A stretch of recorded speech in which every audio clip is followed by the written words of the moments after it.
Welcome to Dirt Diaries, the podcast where the women of agriculture get real. From muddy boots to boardrooms, we're digging into the unfiltered stories of the FarmHers, ranchers, and every her shaping the future of ag. This isn't just shop talk, it's real talk. We're covering career paths, big wins, hard lessons, and everything in between. So whether you live it every day or you're just ag curious, pop in your earbuds and get ready. These are the raw, inspiring, and wildly relatable conversations you won't hear anywhere else. Let's dig in.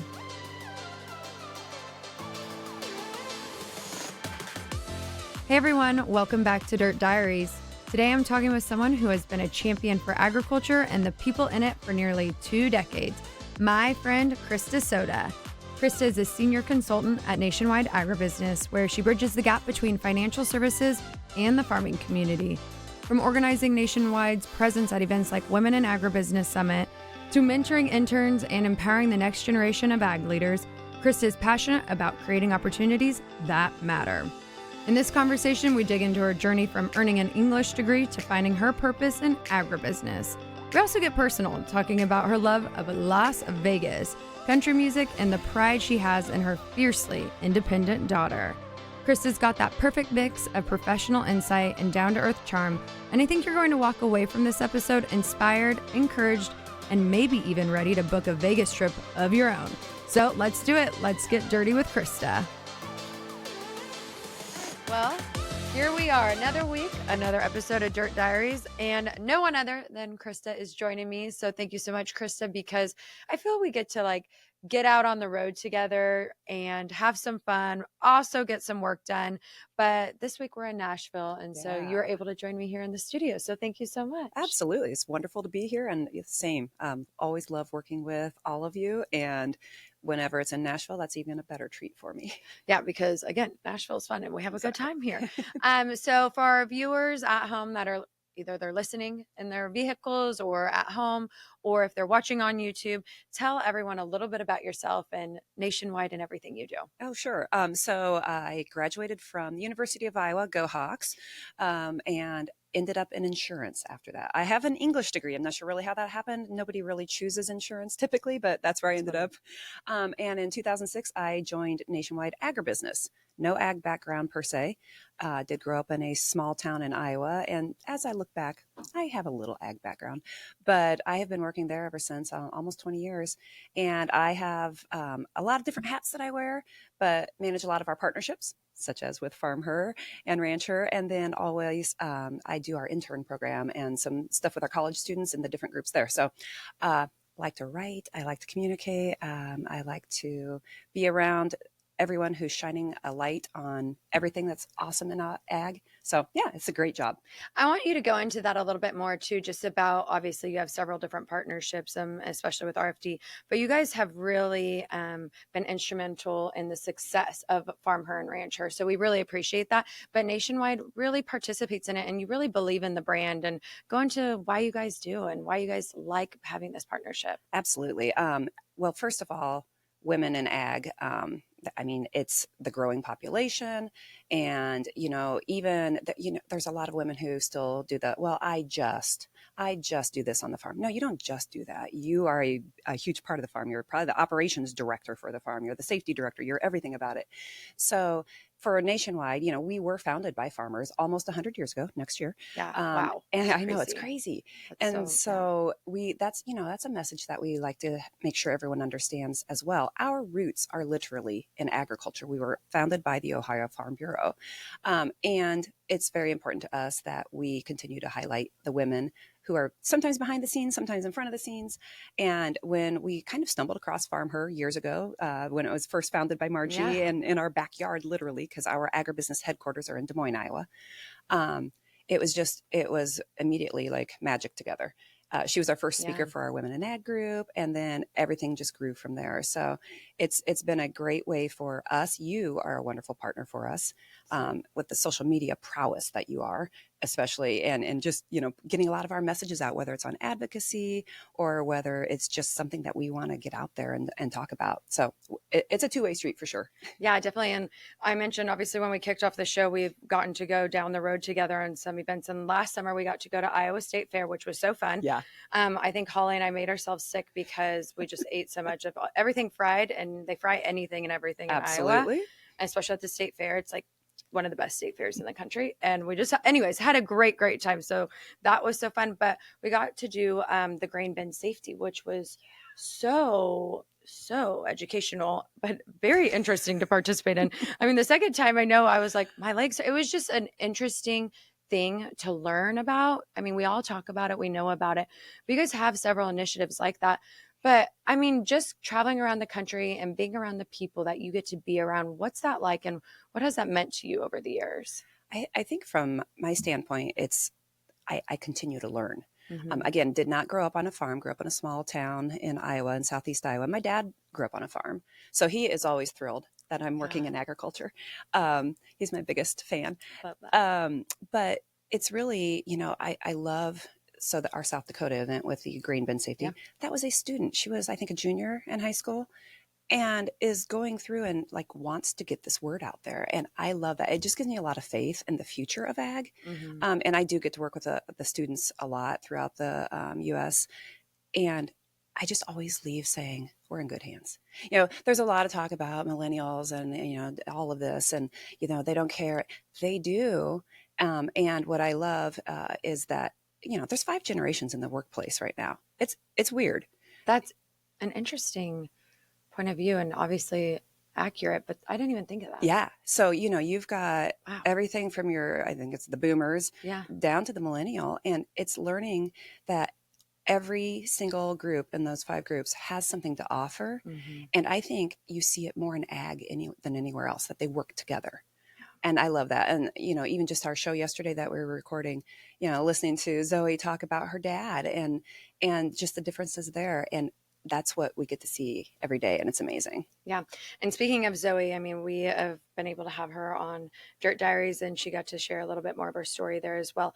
Working with these different individuals who are using social media, mm-hmm. like you mentioned, to get the word out there, and you guys partnering with them. How has that been for you guys, and making the word and people understanding, we always sing the jingle, Nationwide is on your side, but just making people understand really the backbone of your guys' company and organization, and just you really are there for the farmers and ranchers, and partnering with these people helps get the message out there. Yeah, absolutely. I myself am not a huge social media person. So, but I try and make sure that I'm watching all of those. But what it does is it helps reach all of the different ones. And like we were talking about last night, the Facebook platform is different from the Instagram platform, which is different from the TikTok, and your audiences are all different. But utilizing these different influencers, utilizing FarmHer with their social media, it allows us to reach all those different audiences and remind people that we, again, were founded by farmers. We are there. We've been there. We've been a protection company all these years. We're around for 99 plus years for a reason. Yeah. And so that's important to us, to continue to reach all the different audience levels that we can and talk to them, whether it's not always about selling a policy. That's not what we're interested in a lot of the time. We want to make sure that people are safe. Our risk management expertise at the company is just second to none. We have so many associates who actually still farm. So, they've got the corporate job during the day, but then they're going back to the farm at night. So we have lots of I would say over half of our associates who have ag degrees. We have agronomists on staff. It's a little bit of everything. There's a reason that we have been around for so long, and that we are one of the leading insurers for farms, ranches, and agribusinesses. Yeah, most definitely. And I think what's interesting too about Nationwide, I kind of want to just talk about the company overall. Every time you hear somebody say, "Oh, I'm with Nationwide," they've been there for quite some time. Yeah. And you have as well. Can you speak to that? It's fun. My favorite part when we are interviewing interns is there's usually 3 or 4 of us, because it'll be the intern managers plus I run the overall program. So there's usually 4 of us on the call, and they'll say, how long have each of you been there? And it's like 22 years, 20 years, 19, 30. We're a very tenured company. There's a reason for that as well. Nationwide truly does care. And it's interesting, if somebody does leave Nationwide, there's boomerangs. They come back. It's the culture. Yeah. We talk about our culture at Nationwide Agribusiness as being the grit culture. So it really goes along with our farmers and ranchers. The grit stands for genuine, resilient, innovative, and tenacious. And that truly, we all have matching shirts that say it. I like that. But we have a grit culture, and it really just reflects who we insure. Obviously, we have personal lines. We have a financial arm of Nationwide that's huge. We've got pet insurance. My dog is insured, thank goodness, with Nationwide. But just overall, from the we don't call ourselves employees, we're associates. From the associate standpoint, people don't leave. It's a good gig. Yeah. I mean, that's really impressive, because sometimes, you see that back in the day, people used to really stay. And then we went through this phase where they were just hopping around a lot, I feel like. And then when you find somewhere where you almost call home, and it is really a good gig, and people are understanding the grass isn't always greener on the other side. Right. I mean, I just have to water this grass here and make this work. I think that says, and it speaks to the volumes of not only the company, but the culture of the company. And as we know, I mean, that's what keeps people in their jobs and keeps people somewhere. Yeah, culture absolutely. is a big thing. Okay, well, on a more personal level, you live in Las Vegas. Okay, sorry. That was just a good place to pause. I'm going to fix this one here for you real quick. Oh. But it's looking... I keep having this one weird to escape. This over here. Oh. Just pull that back a little bit. Oh, I'll just go like that. Yeah. Okay. Okay, can we go? Okay. You're good. Okay, switching gears a little bit on a more personal level, get to know who you are as a person, kind of what you like, what you don't like. I have some games. We'll play some fun ones. But you live in Las Vegas. You have a great tan. I've been talking about her tan, how jealous I am of it. Ever since she stepped foot into the office building yesterday, I was like, oh my gosh, Krista, why? I'm so jealous. But you live in Las Vegas. I mean, just tell us about that. I mean, you have an exciting life that you live. Yeah. Like I said, born and raised in Iowa, spent my first 50 years there, never really anticipated leaving there. But you can go back on my Instagram about, 8-9 years ago, and I fell in love with Las Vegas. I love the desert. I'd always loved Arizona because my grandparents snowbirded there. So as a family, we spent time down there. And I thought, someday when I retire, I'd love to move to Arizona. I probably have realized I'm never going to be able to retire, which is fine. I don't think I want to. But my daughter actually, when she was a freshman in high school, I surprised her with a trip to Las Vegas to see Carrie Underwood. And she fell in love with Las Vegas. And they had one of the number one dance teams at UNLV, the Rebel Girls and Company. And she worked her little booty off and she made the team. So she was out there a year before me. Long story shorter, not short, but I decided to sell the house, didn't need all that house anymore in 2021. And I walked in, I'd actually had drinks with Margie from FarmHer that week. And I had kind of told her that I was selling the house. And she's like, what are you going to do? I'm like, I'd love to move to Las Vegas. And she's like, you have to ask. If you don't ask, you'll never know. Mm-hmm. So I had not told my family. I mean, this was just, I figured I'd go into Brad's office and he'd be like, no. But I did. I went in there and kind of gave him my reasonings and stuff. And he's like, why not? So great. So yeah. So then I called my daughter. That was not so great. She was like, what? She's like, are you following me? Pretty much. Yeah. Now she's pretty happy I'm out there. But it is. It's a great, I love the desert. I love the mountains. I love to hike. I love the sun. My dermatologist does not love that I love the sun.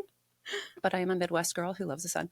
So it is, people are like, you're on the plane, and they'll be like, oh, where are you staying? I'm like, at my house. At my house. I live here. You live here? And we have everything we have Walmart, we have doggy daycare. We have, I go to the gym every morning. We have normalcy too. I like to remind people that the lack of normalcy is really all the visitors that come. Yeah.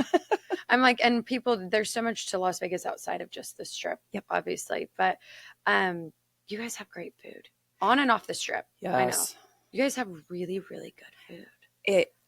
It's truly like you could have breakfast, lunch, and dinner for a full year and you would still not hit every restaurant in town. Which is crazy. It is. It is a foodie town. And what's sad for me is a lot of my favorite places, especially I like to do local, all of a sudden it'll close. I'm like, no, Jason's Bistro, you cannot close on me. That's where my favorite pizza is, But something else pops in.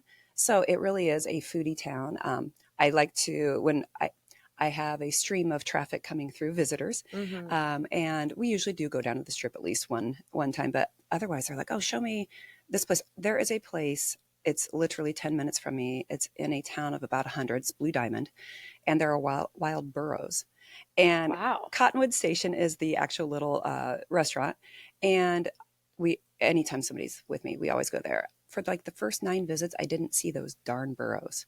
And then finally one time I saw them, and now I see them on a pretty regular basis. But there are little hidden gems like that all over Las Vegas. So cool. And like you mentioned, the hikes. I mean, a lot of great places to go hiking there. Yeah, and we're very close to Zion too. So, took my dad to Zion here a couple of months ago, and it's just 3 hours away.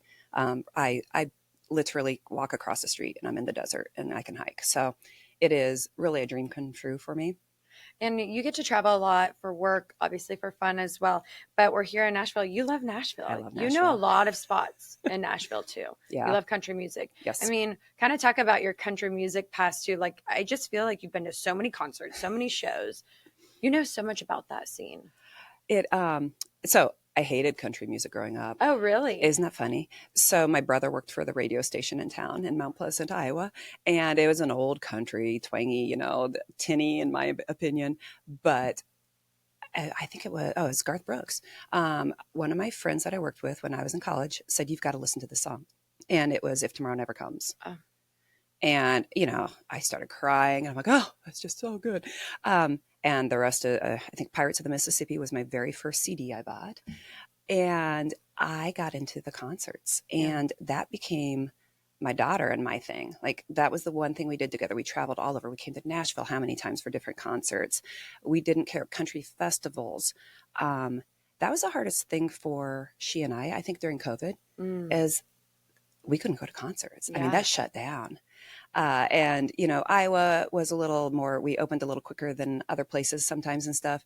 And we, the first festival back, Kane Brown, and he came out on stage, and I was with our friends, and we're all kind of looked at each other and we're like, he's a little raspy. And then he forgot his words a couple times, his songs. And he said, y'all, I have not been in a concert for 423 days, I think is what it was. And he's like, I'm a little rusty, and I sat in the bus and I practiced so long that I've lost my voice, and I may have had a little too much to drink.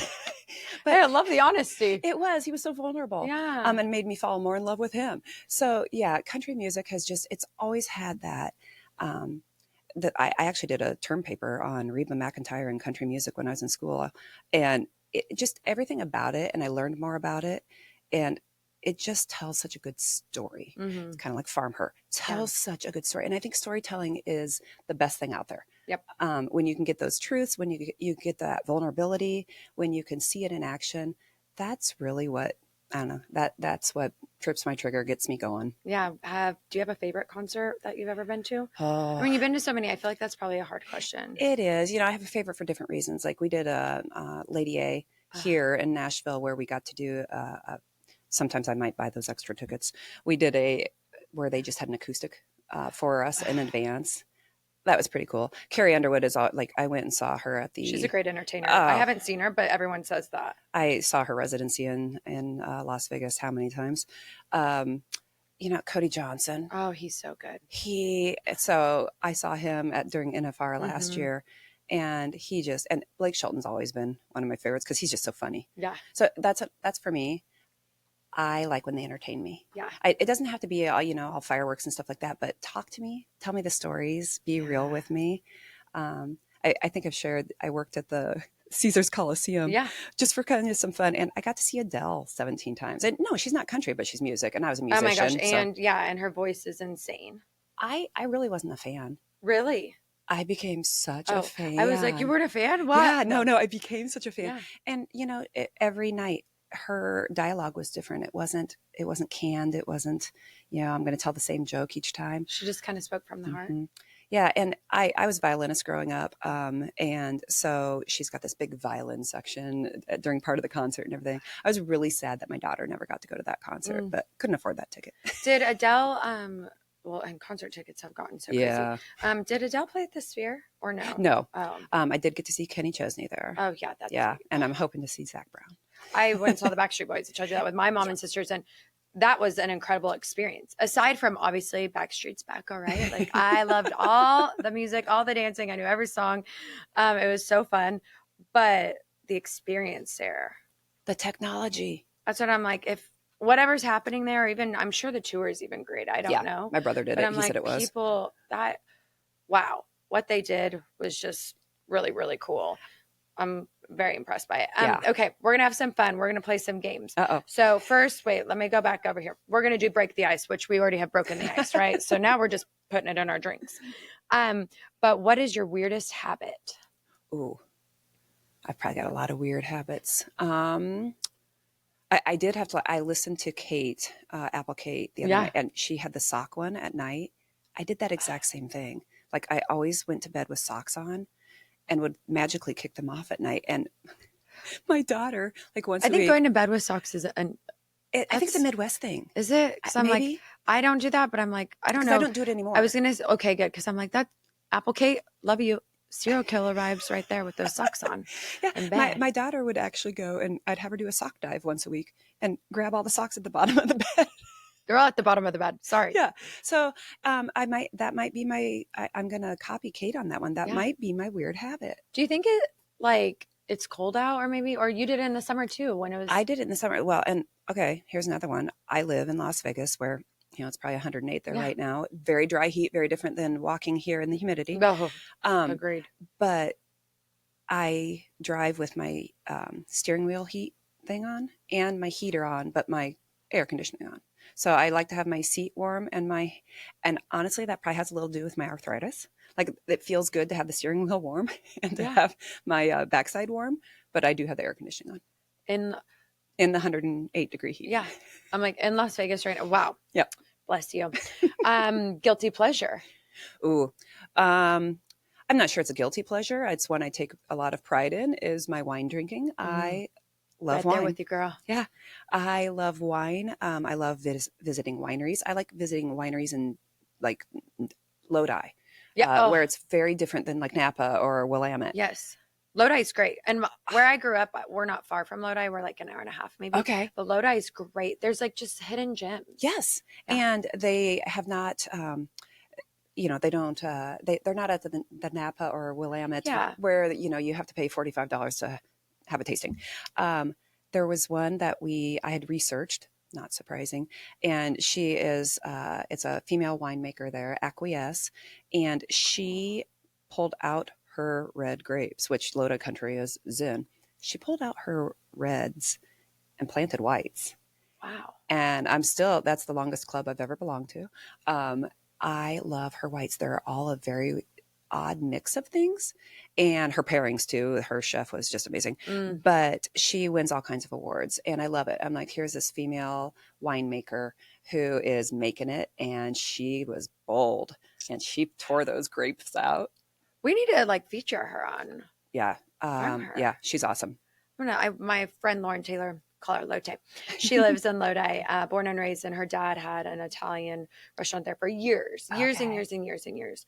And he just recently retired and sold the restaurant to people that work there. Anyways, it's a great story, and a ravioli factory and just cool things like that. So they're best food.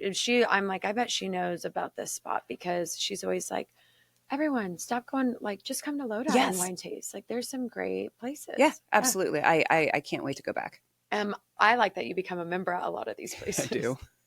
I also am the person that gets the photographs at every event where they come around at the table or they take them after you zip lined or the high roller. I've been on the high roller in Las Vegas since I lived there, not as often, but when I visited, always. I have every single one of those packages. Oh, I'm terrible. Hey, I think it's great. Okay. Favorite condiment to use in excess? Ooh.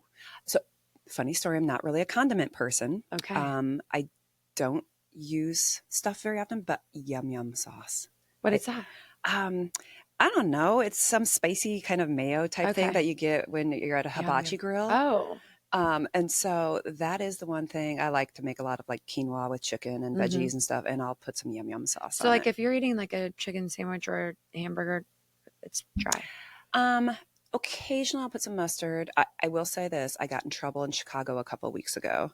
I was at the Cubs game, got a hot dog, I put ketchup and mustard on it. And apparently in Chicago, you only put mustard, no Oh. ketchup. Okay. I get a hot dog once a year at a ball game. Yeah. I need ketchup and mustard for those. I love the fake nacho cheese at a ball game, like Oh. any sporting event or anything, like the fake nacho cheese is Really? my jam. Okay, that's funny. Love it. Something you wish you were better at. Listening. I'm a fixer. So I know, like with my daughter, instead of sometimes just listening and saying, I'm sorry, or I'm sorry you feel that way, or, oh, honey, instead I want to just fix it right away. I'm like, well, you should have done this. I did it to her this morning. A dog came up behind us and made Romo bark and he got all upset and blah, blah. I'm like, well, you should have, instead of just saying, oh, I'm sorry that happened to you. So yeah, I wish I was a better listener. I feel like that'll resonate with a lot of people. Hidden talent. I'm not sure if it's a talent. My toes can pick up random things. When I was in the hospital with my daughter, I don't like to ask for help. And I'd had a C-section and my remote had fallen on the floor. And the nurse came in and I was like trying to pick up the remote with my toes. And she's like, you can hit the call button. And I'm like, didn't want to bother anyone. Like my toes could do it. But yeah, they're kind of talented, I think. Hidden talent toes over there. Least favorite part of your day. Oh, that's rough. The video meetings are hard for me because I am on video all day. And it's because I was, my first job out of college was on the phone. So I became a non-phone person then after that, which cracked my mom up because, I used to take the long cord and hide in the bathroom so nobody could hear my conversations. But being on video all day, so you're on and then you're tired. That depletes you. It does. And then every one of those meetings causes me more work. But at the same time, if it weren't for those meetings, I'm also not a person that could sit and just quietly work at my desk all day long or not travel or something. So, but yeah, that's probably the hardest. And that and the fact that I am behind when I get up. So I get up early, I go to the gym, but I work mostly with either East Coast or Central Coast folks. So when I am logging on at 8:30, it's 11:30. Columbus is getting ready to go to lunch, and Des Moines is about to. So I always feel like I'm a little bit behind. That makes sense. Yeah. What's your favorite part of the day? People, my partnerships, being creative. So when I got my English degree, originally I was going to teach, and then I was going to be an attorney and all that. The first job I really applied for and really wanted was at Hallmark. I wanted to write greeting cards. I love to write. I didn't get the interview. It's fine. I ended up in insurance. Coming for you. But no, I love anything I can do that's communication when I can write. I always say to especially like the students and stuff, I'm like, don't pin yourself into one career or think I have to get out of college with this specific job. I'm doing what I love. And I never imagined it would be what I'm doing. So let nature take its course. It's good advice. Something that makes you laugh, that people, I don't know, would be like, what? Why is that? Like, what makes you laugh? Well, I laugh at a lot of stuff. I'm not really a comedy person, so I don't watch comedians typically and stuff, although when I do, they're funny. I think something that makes me laugh is just me. Yeah. Like laughing at myself when I make mistakes. I can be pretty self-deprecating or whatever. I learned... 4th grade, I was up, Ranger Rick. Do you remember that magazine by chance? Did you have that? I don't think so. It was a subscription we got in Mount Pleasant. So I was leading a discussion on raccoons. And we all had to read the article and then lead the discussion. I was behind the little orange podium in Mrs. Heath's 4th grade class. End of the day, cold, February. I peed my pants. I kid you not. But I was hidden, so like nobody could see it. But my friend Debbie Brickey was sitting right in front of me, and I was trying to get her attention and say, this just happened. Like, I didn't know what to do. So finally Mrs. Heath's like, what's going on up there? And I moved the podium aside and I said, well, apparently, and I owned it. Yeah. And I made fun of myself, and literally not one person, like that could be a place for bullying or all kinds of things, not one person made fun of me because I made fun of myself first. Yeah. So it's like, even if they're laughing with you. Yeah. So I think my funniness is just laughing at myself because I make a lot of mistakes, but own it. Don't we all? You gotta own it. One thing people may be surprised to know about you. And I mentioned it earlier, but that I was a classically trained violinist for 30 years before I sold my violin. So I started playing at the age of 5. Wow. Went to violin camp for a lot of years up in Stevens Point, Wisconsin.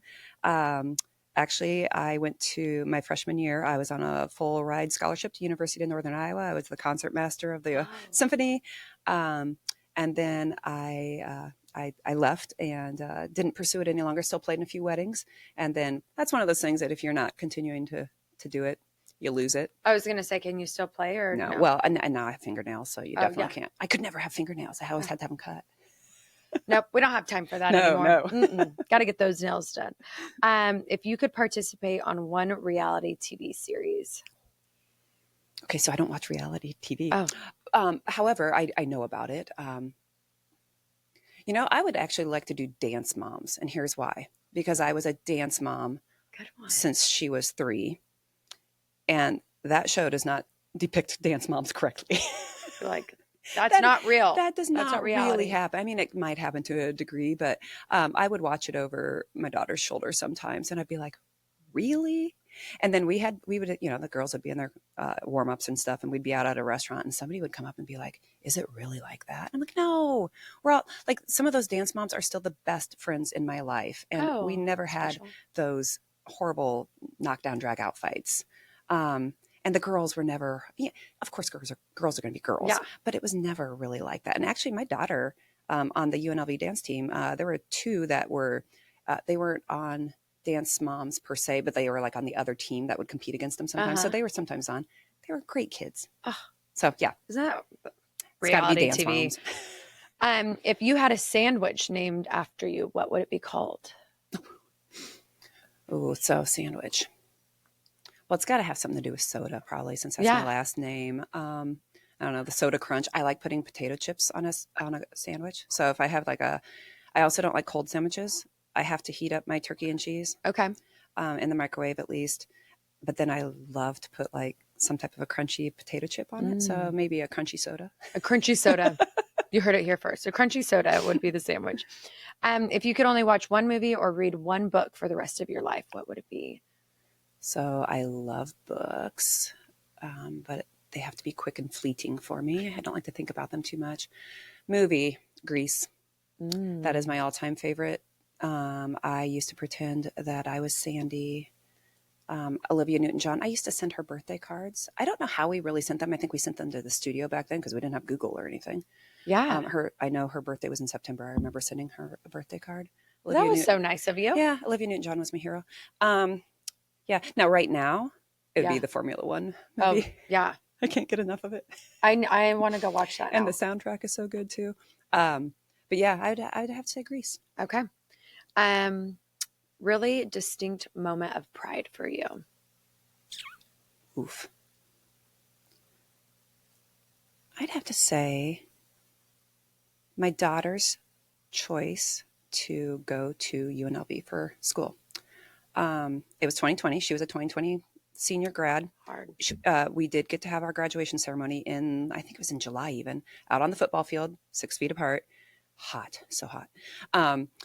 But her ability to pack it up and go to college at that time, and all of her classes were online. She didn't even get to have the option of being in a classroom, but to just pack up and leave, and not, there were no other friends going to 1,200 miles away to Las Vegas.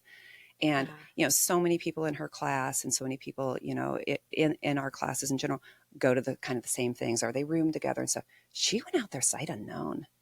And that was a big step. I was very proud of her because, her dad's in the picture, just not in my picture. We got divorced when she was 3. And so, she sees me as a very strong, independent woman. And I like that. But then her homecoming date opened the door for her, the car door, and she got upset about it. She's like, I can open it. I'm like, no. Sometimes chivalry is still fine, honey. It's fine. I don't want you to go that far. But thank you for being that strong, independent woman. And not being afraid to spread your wings. And that just gave me a lot of pride. Yeah. And that's going to take her far in life. Yeah. Being able to stand on her own 2 feet. And just have a backbone, which we love. Yeah. We love that. Okay. This game's called Rapid Fire. Krista at the mic. Uh-oh. So just quick hitter questions, fast, light, whatever your answers are. Best swag you've ever seen at a booth? The hat that we got to iron on the patches at Women in Ag. That is a good one. It was so cool. I love it. Favorite city for an ag conference? Nashville. Go-to networking icebreaker? So I'm really bad at networking. I don't know. I don't know that I have an icebreaker other than I love commenting on jewelry because I truly do love jewelry. So I think that's always an easy one. Coffee order during conference week? I don't drink coffee, but I do love a good chai tea latte. Most underrated ag career path? Insurance. Heard it here. Heard it here first. Okay, this one's what would Krista do? So I'm going to give you some real world scenarios you might encounter while mentoring, recruiting, or just at an event. Okay. Share how you would handle it. Uh-oh. A student forgets their resume before a big meeting. I would ask them if they have it online. So many of them have QR codes and business cards with QR codes on them instead too. But yeah, just, hey, and I have it. I ran out of resumes and I'll be like, here's my business card. Just email it to me instead. Yeah. Because they're already under so much pressure. So anything I can do to make them feel more comfortable. Yeah. Off of that, before I ask the next one, you obviously are, in charge of your guys' internship program. And we already kind of touched on this a little bit, but I know we spoke about it last night at dinner and people are like, man, I don't know about this next generation and in the workforce and all the things. What are your thoughts on that? I think we are in great hands. The groups that I get to work with, I go to a couple of bigger conferences, and one of them is the Ag Future of America. And that is one where they actually have to apply to get in. And then they have corporate folks like me with a rubric, and, we grade the essays and all of that. We don't know who they are or anything, but they have to work hard to get there. And then it is 5 days of intense. I mean, these kids, and it's during the school year, so they're having to keep up with their homework and everything else too. I always come out of there and I'm like, that is the cream of the crop. Those students they're innovative. Their leadership skills that they already have. I hired 2 of them for interns this summer. And I have so many people that will reach out to me and say, hey, we just met Andy and good hire. I'm like, I know. And I can't take credit for it because, it's what he has gone through with the AFA conference. And he's also like the College Farm Bureau president for University of Florida. But we are in good hands. I always feel that way. I think people need to hear that. And I think that's encouraging too. Yeah. Because sometimes, we just never know. It's hard because there's a lot of other stuff that you're like, oh, really? Yeah. But it's also the perspective, sometimes I have to pull back my perspective too. Like, okay, yeah, that isn't we were talking about bachelorette parties. That's not the way I did my bachelorette party, but it doesn't mean the way that they're doing it today is wrong by any means. It's just a different lens, a different perspective. And it's like, and maybe there's a little jealousy on my part too. Well, I think it's one of those things too, where I'm like, obviously we're all given toolboxes in life and they are just given different tools in their toolbox. Great way to look at it. Pride ourselves with, hard work, put your head down, go out the night before, you still show up to the office Tuesday morning, whether you want to puke in the trash can or not, right? But just working hard. I'm like, some of them are a little more resourceful and efficient because they just have different tools in their toolbox than we had. And they've had them since they came out of the womb, basically. Whereas my generation, I had to learn those tools. And where my dad's generation, he not only has to learn some of them, but has to remember to use them in order to keep them fresh. Yeah. Like maps on your phone. But it's like we're all at different places with those tools. We all have access to them now, but just some of us are a little slower at adapting to them. Yeah. And it happens. Yeah. Okay. A speaker cancels last minute at a summit.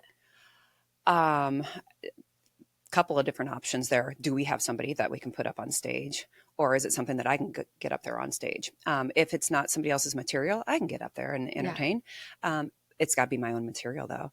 Otherwise it is like, hey, we know this person, and we've had that happen before. I was going to say, have you guys had it happen? Yeah. And because things happen. They do. Somebody's flight doesn't make it in, or we actually had that at the Manners Conference in April. weather was terrible getting into Memphis, and so many different people couldn't show up for panels and different things. And I had a crew of about 12 of us there, and we filled in anywhere we could to help them out. It's just what you do. Yeah. You spot someone standing alone at a networking event. Someone mispronounces agribusiness. Oh, wait, that's a different one. You spot someone standing alone at a networking event. I have been that person standing alone. I like to have a glass of wine in my hand because it gives me a little liquid courage. Yeah. But I am the person that will go up and start talking to that person. Yeah. And, they're there for a reason. I'm there for a reason. And it could strike up an amazing friendship or connection for different things. So I always want to make people feel comfortable. Yeah, I'm that people pleaser. Good at that, though. But I don't even know if that's people pleasing. I think that's just a gift that you've been given to. Not everybody has that gift to make people feel warm, comfortable, and inviting. You have a very inviting gift. Oh, thank you. Thanks. That's a great quality. Someone mispronounces agribusiness on stage. Ooh. I wonder how they would say it. Agribusiness, yeah. maybe. I'm probably more on the grammatical side of things. Like if I see something on a post or something, that's where it gets me. If they mispronounce it, I wouldn't call it out by any means. Yeah. I think I'd probably just kind of giggle about it. It happens. It does. My daughter was in a spelling. Sorry, I digress. But my daughter was in a spelling bee contest years ago. Like she was in probably 4th or 5th grade, and it was by the local Rotary. And she was in like round 4, and they gave her liberty as the word. And my daughter's a really good speller, but he pronounced it liberty, and she spelled it like he pronounced it, Librety. Oh my goodness! She went out in the car and cried for like an hour. I couldn't get her out of the car, but pronunciation and enunciation is super important for that aspect alone. Yeah. Yeah. Oh my gosh, the spelling bee, that is critical when you're at that age. It's really detrimental. Okay, so this one's called Soda Says Career Edition. So I'll give a piece of advice or a career mantra, and you tell me whether you live by it or you leave it behind. Okay. Always take the call. I'll leave it behind. I am a person who I don't say no very often, but sometimes I don't take the call initially because I want to do my own, like I want to hear what they're wanting, and then I can make a better decision on it. Because I think as women, we don't say no very often because we think it makes us look weak to say no. Mm-hmm. And sometimes if I can't give my best self to something because I'm too spread out, then I'm not representing Nationwide well. Then I'm not representing my own brand well. So I think something, I'm gonna leave it. I'm gonna pause it. Yeah, maybe that one. I like that. Dress for the job you want. Absolutely. Yes, I forget what is it? Oh yeah, live by it or leave it. Live by it. Yeah, and you know me. A lot of times I'm in my FarmHer t-shirt on the calls. We love that. I have my FarmHer wardrobe is very extensive, but I also like if I'm going to be in front of our board members or something. I absolutely and I have tattoos, so I typically will cover them out of respect. Yeah. So yeah. You can't network too much.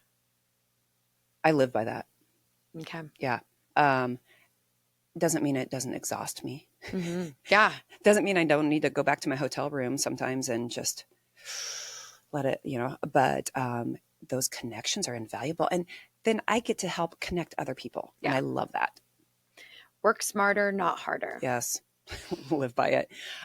Copilot has become one of my best friends. Mm-hmm. I wasn't a quick engager on it, but now it's like, why would I spend 2 days doing that when I can write a really good prompt and let it know what I want, keep, refining it and everything, and let it help me. It's there. Yeah. It's a tool to help me be smart about it. Again, those tools in that toolbox tell you, say yes, then figure it out. That is probably a little bit of my mantra. While I say I like to pause on things as well, I am pretty quick to, especially if it's work related, that I want to at least say yes and then come back with, okay, maybe this isn't our best idea. Yeah. You mentioned after the first one just about women, we always feel like we need to take the call because if we don't, it looks like we're weak or we're not willing to show up or, step up. Yeah. Shell out, I would like to say, do the work. Anyone that's listening to this, women of all ages, you've been in your career for quite some time and you've met a lot of different people and you've had an impact and people have had an impact on you. What advice would you give them just how to really handle themselves, how to carry themselves in this industry? I had my very first mentor and CEO. He told me, you're only as good as the people you surround yourself with. And I truly believe that. I say that a lot to people. I can't know all the answers. None of us can. But if you have surrounded yourself with the right people, and don't be afraid to say, I don't know, but let me find out. Don't get up there and just BS. Yeah. Because people can see right through that. It's okay to say, I'm not sure. But I will follow up. That's the other thing. But let me get to one of my experts that I have, or go research that and find that. The other thing is, and it kind of goes along with this, give credit where credit is due. There is nothing more infuriating to me than somebody saying, oh, I had an idea, blah, blah. And I'm like, wait, that was over a cocktail last night, and that was not your idea. That was someone, that frustrates me. Yeah. And depending on the situation, I sometimes will call it out. It's also okay to say, I can't remember where I was, but I heard somebody say, and then say the idea. I'm not claiming that as my own. I'm trying to say it was a good idea. And here it is, but it wasn't mine. Yep. As we're getting ready to wrap this up, we always like to say, a part of Dirt Diaries, everyone has a diary. And if you were writing in your diary, your journal, and it's something for your future self to read, or you wrote it in the past and you would want to read it right now, so you can kind of pick and choose. But I like to go with, for your future self to read, what would you want to write in it, and what would you hope to read down the road? I did have a Hello Kitty diary with a little key and lock. I still have it. When I was pregnant, I kept a pregnancy journal, and I have gone back to that, and I did not feel good the entire pregnancy. But you can't tell that in my journaling. I was very positive. I was excited. I think I would still want that to be the situation where, regardless of how tough things are, or what situation I'm going through, that I find the positivity and I spread that forward, and that I look back and I'm like, I say first world problems or champagne problems a lot, because really, when I think about, what might be my problem right then, it's not that big of a deal. I can get through it, and there are people in way worse situations. So I think just the future forward positivity, always shining that bright light, and that this too shall pass. Yep, this too shall pass. Well, again, our time is up, but it's always so great to sit down, chat with you. Yeah. And I know we have more adventures on the calendar coming up that I'm looking forward to, so I cannot wait. But again, Krista on Dirt Diaries, another week's passed, but don't worry, we'll be right back here next week. That's it for today's episode of Dirt Diaries, where the women of ag leave no story untold. If you loved what you heard, be sure to subscribe, leave us a review, and share it with someone else. Until next time, keep showing up, speaking out, and getting your hands dirty.